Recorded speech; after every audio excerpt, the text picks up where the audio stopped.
on a scale of 1 to 10, 10 being bring it, 1 being was there any point to get up this morning, I'm a constant 10 because I've seen the change that can happen. I had the good fortune to organize an effort called North Carolina Senate Vote 90 because in 1990, Harvey Gantt, the first black mayor of the largest city in North Carolina, Charlotte, was running against two Republican Jesse Helms. Jesse Helms, long before coming after gay people, was one of the staunchest segregationists who ever lived. The audacity of Harvey Gantt became international news. It was just extraordinary. And while we didn't win that campaign, there's this wonderful concept about sometimes you lose forward. Did you ever think, ever in your life, that we would have a black man, the president of this country? I sure did not. Now we've got Kamala. We're on the verge, in my opinion, right now. We're going to see the first woman of color president of this country. It's going to happen. And so if you want to say it's possible, yeah, bring it. And so here we sit, literally on the verge of history and history. When I was younger, let's say I was walking down the street. And on the side of the street that I was walking was a construction site. And the construction workers are lunch hour, sitting outside eating their lunch. I would cross the street to the other side. And then when I got past the construction site, I would go back to the side of the street that I was walking. You know what I do now? I do the opposite. I walk right by them to make up for all the years that I lived in shame. And you know what? Let me say this. That's freedom. And you fight for your freedom and you make your freedom every day.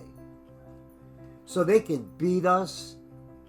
They can wound us. They will never, ever defeat us.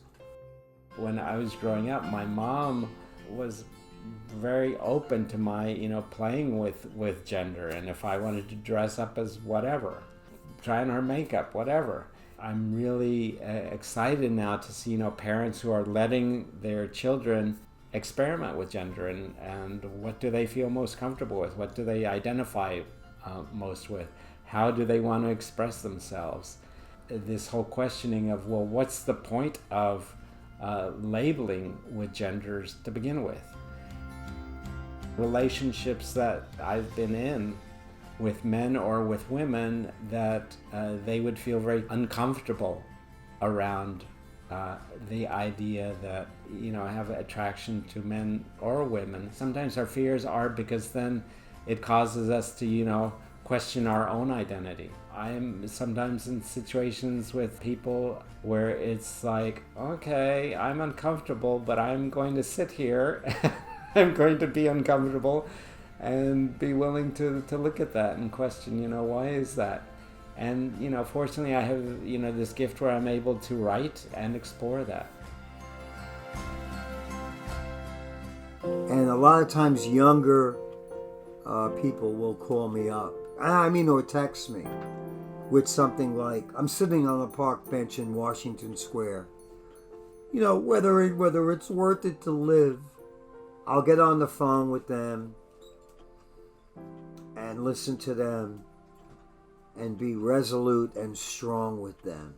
I will be firm. After we get off the phone, then I break down in tears. You want to know something? A life lived, I wouldn't have it any differently. For all those struggles I've been in, I've never been more free than right now in this moment as we speak. Never.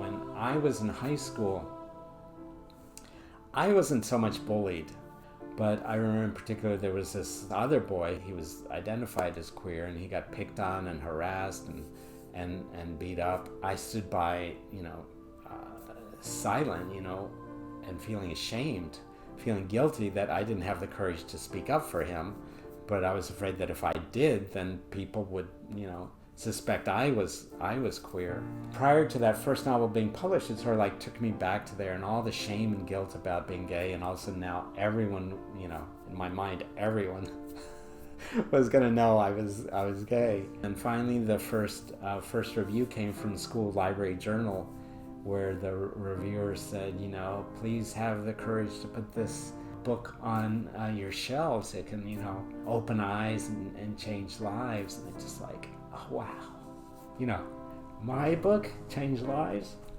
And I think that really marked a turning point for me, my own meaning and purpose in life.